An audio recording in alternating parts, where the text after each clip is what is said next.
Hello दोस्तों, बहुत बहुत स्वागत करते हैं आप सभी का अपने यूट्यूब चैनल पर।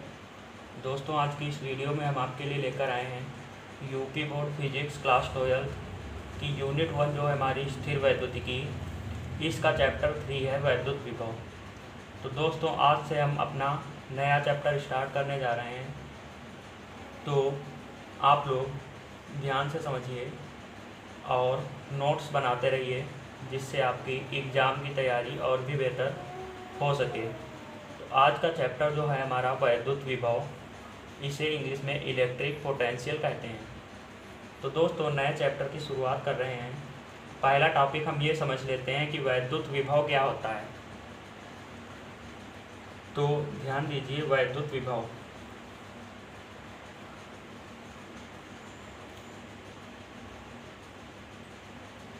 इसको हमने आपको बताया इंग्लिश में इलेक्ट्रिक पोटेंशियल कहते हैं।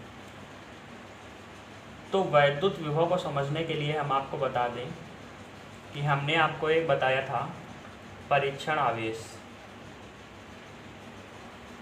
याद होगा आप सभी को, परीक्षण आवेश हमने बताया था चैप्टर 1 में। तो परीक्षण आवेश, इसको टेस्ट चार्ज बोलते हैं। इसके बारे में बता दें तो ये इसका उपयोग किसी बिंदु पर वैद्युत क्षेत्र का पता लगाने के लिए किया जाता है। टेस्ट चार्ज बोलते हैं इंग्लिश में। तो वैद्युत विभव जो हम ज्ञात करते हैं वो भी परीक्षण आवेश की सहायता से करते हैं। तो हम क्या करेंगे कि वैद्युत विभव की पहले डिफिनेशन समझ लेते हैं कि वैद्युत विभव होता क्या है। तो क्या करते हैं, किसी परीक्षण आवेश को वैद्युत क्षेत्र में स्थित किसी बिंदु तक अनंत से लाने में किया गया कार्य जो होता है तथा परीक्षण आवेश के मान के अनुपात को वैद्युत विभव कहते हैं। तो ध्यान दीजिए, हमें क्या करना है, इस परीक्षण आवेश को अनंत से लाना है, अनंत से वैद्युत क्षेत्र के किसी बिंदु तक।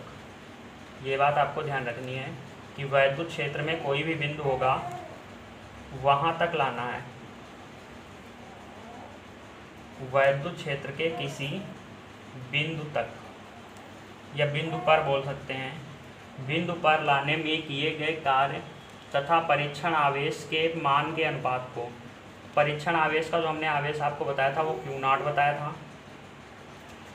तो अगर यहाँ से वैद्युत विभव का फार्मूला निकाला जाए तो हमने परीक्षण आवेश का माप Q0 से बोला था, प्रदर्शित करते हैं, और कार्य जो होता है उसे W से प्रदर्शित करते हैं। तो विभव जो होगा, विभव को हम V से लिखते हैं। तो अगर यहाँ से हम V का फार्मूला निकालें, ये हो गया हमारा विभव, ये हो गया हमारा परीक्षण आवेश का आवेश। तो V का जो फार्मूला आता है हमारे पास, वो आता है W/Q0।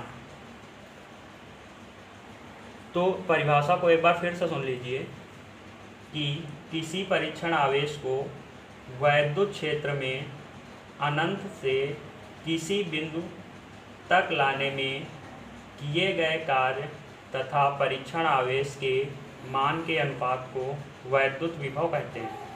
तो हमने क्या किया, कार्य और आवेश का जब अनुपात किया तो हमें विभव प्राप्त हो गया।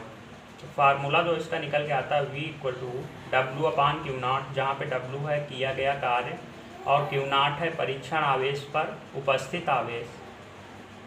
तो वैद्युत विभव आपको समझ में आ रहा होगा कि परीक्षण आवेश को हमें अनंत से वैद्युत क्षेत्र में स्थित किसी बिंदु तक लाना है, और वहाँ तक लाने में जो हमारा किया गया कार्य होगा और परीक्षण आवेश का जो आवेश होगा, अगर हम इनका अनुपात निकालेंगे तो हमें वैद्युत विभव प्राप्त होगा। तो उम्मीद करता हूँ आपको वैद्युत विभव समझ में आ गया होगा। बात कर लेते हैं इसके मात्रक की। तो आपको मात्रक भी बता दें, ये वैद्युत विभव का फार्मूला आ गया हमारे पास, वैद्युत विभव W/Q0। मात्रक की बात कर लें तो मात्रक यहाँ से अगर निकालना चाहें तो W जो होता है कार्य होता है, और कार्य का मात्रक आपको पता होगा, कार्य का मात्रक होता है जूल, और Q0 जो है ये एक आवेश है, तो इसका मात्रक जो होता है, आवेश का मात्रक आपको बताया था कूलाम होता है। तो इस प्रकार से हमारा वैद्युत विभव का जो मात्रक निकल के आया वो जूल प्रति कूलाम निकल के आया, जूल प्रति कूलाम। और वैद्युत विभव का एक एसआई मात्रक भी होता है, इसका एसआई मात्रक जो होता है वोल्ट। तो विभव का मात्रक वोल्ट भी होता है, ये आपको ध्यान रखना है। जूल प्रति कूलाम या फिर वोल्ट, ये दोनों ही वैद्युत विभव के मात्रक होते हैं। बात कर लेते हैं इसके अगर विमीय सूत्र की, तो वैद्युत विभव का विमीय सूत्र जो होता है वो mL2 T-3 A-1 होता है, ये इसका विमीय सूत्र होता है। और यह जो वैद्युत विभव होता है यह एक अदिश राशि है। तो इसका प्रकार कैसा हो गया, अदिश राशि है। तो वैद्युत विभव आपको समझ में आ गया होगा। एक बार फिर से परिभाषा को सुनिए कि वैद्युत क्षेत्र में स्थित किसी बिंदु पर परीक्षण आवेश को अनंत से लाने में किए गए कार्य तथा उस पर उपस्थित आवेश के अनुपात को वैद्युत विभव कहते हैं। इसे V से प्रदर्शित करते हैं। फार्मूला जो होता है W/Q0 होता है। मात्रक की बात कर ले, मात्रक जूल प्रति कूलाम होता है और यह एक एसआई मात्रक इसका वोल्ट होता है। विमीय सूत्र की बात करें तो mL2 T-3 A-1 होता है और यह एक अदिश राशि है। तो वैद्युत विभव आपको समझ में आ गया होगा। अब हम बात कर लेते हैं कि वैद्युत विभवांतर क्या होता है। देखो, एक कन्फ्यूजन बहुत रहता है कि वैद्युत विभव और वैद्युत विभवांतर आखिर एक ही हैं या फिर अलग अलग हैं। तो हम आपको बता दें कि विभवांतर का मतलब होता है कि दो बिंदुओं के बीच का अंतर। तो अभी हम बिंदु समझा दे रहे हैं वैद्युत विभवांतर और वैद्युत विभव, आपको अंतर आसानी से समझ में आ जाएगा। तो वैद्युत विभव कंप्लीट हो गया। अब वैद्युत विभवांतर को देखते हैं।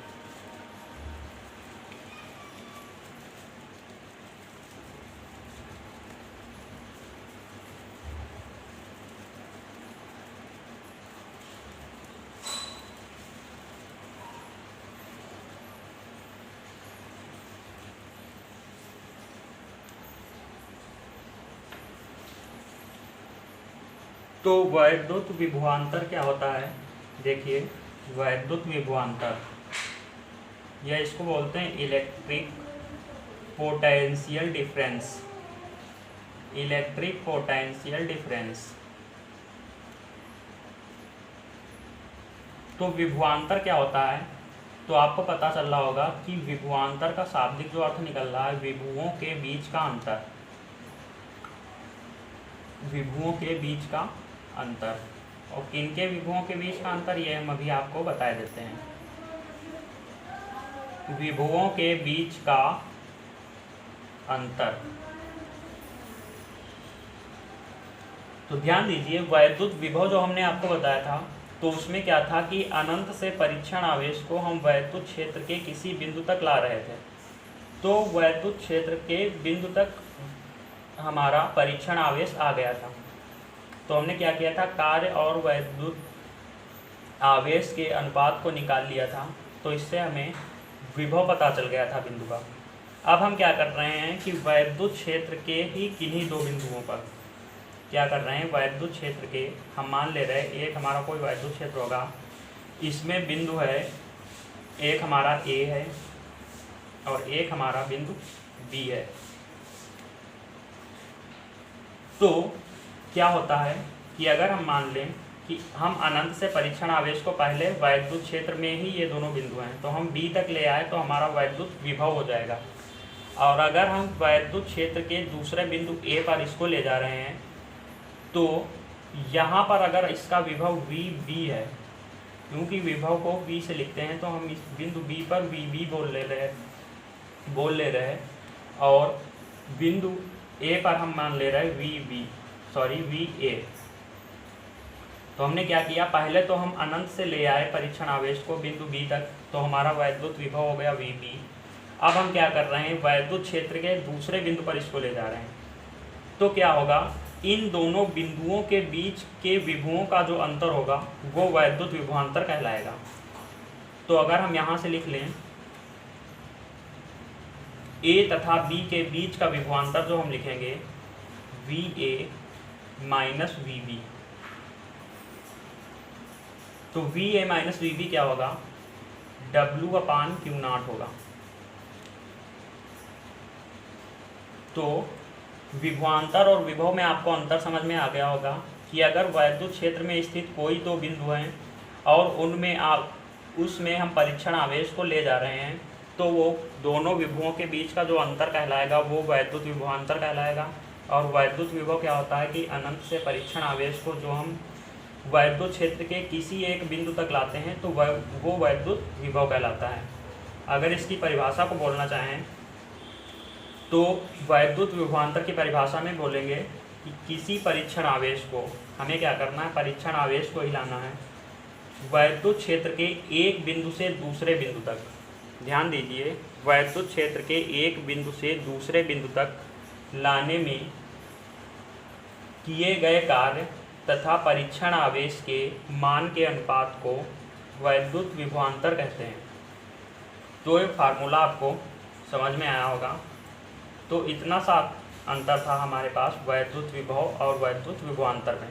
वैद्युत विभवांतर एक बार फिर से समझ लीजिए कि इसमें क्या करते हैं, परीक्षण आवेश को वैद्युत क्षेत्र के किन्हीं दो बिंदुओं के बीच ले जाते हैं तो हमारा वैद्युत विभवांतर हो जाता है। और अगर हम अनंत से वैद्युत क्षेत्र के किसी एक बिंदु तक लाएं तो वो हमारा कहलाएगा वैद्युत विभव। बाकी फार्मूला भी वही है। ये क्या होता है, वैद्युत विभवांतर दो बिंदुओं के बीच विभवों का अंतर होता है। ये अगर हम बिंदु ए का विभव मान लें वी ए और बी का मान लें वी बी, तो वी ए माइनस वी बी जो होगा वो W/Q0 होगा। फार्मूला और मात्रक वही होता है। इतना छोटा सा डिफरेंस था वैद्युत विभव और वैद्युत विभवांतर के बीच। तो ये दोनों चीज़ें आपको समझ में आ गई होंगी, वैद्युत विभव और वैद्युत विभवांतर। ये हमने चैप्टर स्टार्ट किया है, इसलिए आपको इस चैप्टर की बेसिक बातें बता दे रहे हैं जो आपको आगे चैप्टर में काम आएंगी और जिससे आपको चैप्टर समझने में भी आसानी रहेगी। तो अब एक और टॉपिक हम आगे बात कर लेते हैं इसकी, विभवों के अध्यारोपण का सिद्धांत। तो विभवों के अध्यारोपण के सिद्धांत की अब देखते हैं। तो ध्यान से समझिए इसे भी, विभवों के अध्यारोपण का सिद्धांत।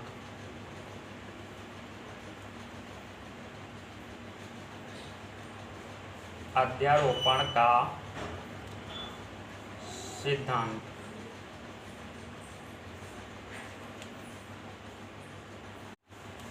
तो अध्यारोपण में क्या बताया गया कि यदि किसी निकाय पर कई आवेश उपस्थित हैं, तो निकाय पर हमने मान लिया कई आवेश उपस्थित हैं, तो क्या होगा, आवेशों को वैद्युत क्षेत्र के किसी भी बिंदु तक लाने में कार्य भी करना पड़ेगा और कार्य और आवेश का जब हम अनुपात करेंगे तो हमें विभव मिल जाएगा। तो इसमें क्या बताया गया कि यदि किसी निकाय पर कई आवेश उपस्थित हैं, तो निकाय पर जब कई आवेश उपस्थित होंगे तो निकाय के किसी भी बिंदु पर जो परिणामी विभव होगा, क्योंकि कई आवेश हैं तो कई हमें कार्य करने पड़ेंगे बिंदुओं तक लाने में आवेशों को, और जब कार्य और आवेश को का अनुपात निकालेंगे तो हमारे पास वैद्युत विभव मिल जाएगा। तो अध्यारोपण में ये बताया गया कि यदि किसी निकाय में कई आवेश उपस्थित हैं तो निकाय के किसी भी बिंदु पर परिणामी विभव अलग अलग आवेशों के कारण विभवों के बीजगणितीय योग के बराबर होता है। तो अगर शार्ट में हम लिखना चाहें तो इस प्रकार से लिख सकते हैं कि अगर आवेश हमारे पास Q1, Q2, Q3, Q4 और ऐसे करके Qn आवेश उपस्थित हैं, Qn आवेश उपस्थित हैं तो हमें बिंदुओं तक लाने में कार्य भी करना पड़ेगा। तो इसको मान ले रहे हैं हमें W1 कार्य करना पड़ रहा है, इसको W2, इसको लाने में W3, इसको लाने में W4 और इसी प्रकार से Wn तक कार्य करना पड़ रहा है। तो जब हम इनका अनुपात करेंगे W1/Q1, तो यहाँ से हमें क्या मिल जाएगा, V1। इसी प्रकार हम W2/Q2 करेंगे तो हमें मिल जाएगा V2। W3/Q3 करेंगे तो हमारे पास मिल जाएगा V3। इसी प्रकार से हमें Vn भी मिल जाएगा। तो अध्यारोपण में ये बताया गया कि अगर हम सभी विभवों का बीजगणितीय योग करते हैं तो किसी भी बिंदु पर अगर हम परिणामी विभव निकालना चाहें तो परिणामी विभव जो लिखेंगे हम यहाँ से, परिणामी विभव V को हम यहाँ से लिखेंगे V1 प्लस V2 प्लस